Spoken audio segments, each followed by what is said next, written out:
Hello সবাইকে। তো শীতকালের একটি লোভনীয় রেসিপি নিয়ে হাজির হয়ে গিয়েছি আজকে ভিডিওতে।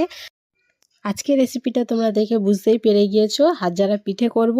তো তো চলো রেডি করে নেব পিঠের ব্যাটারটা, যার মধ্যে চালের গুঁড়ো, লবণ এবং কিছুটা পরিমাণের ময়দা দিয়ে আমি এটা গুলে রেডি করে রেখেছিলাম।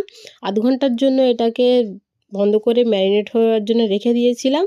তো সেইটাই। আর এদিকে দেখো, একদিকে হচ্ছে চিকেন কষার জন্য মশলা রেডি হচ্ছে, এখানে মশলাও রেডি করে নিয়েছি, আর এপারে আমার ব্যাটারটাও রেডি হয়ে গেছে। যতক্ষণ ব্যাটারটা থাকুক রেস্টে, এবং এদিকে আমি চিকেনটা কষাবো, ভালো করে কষিয়ে তারপরে আমি ওদিকে যাব।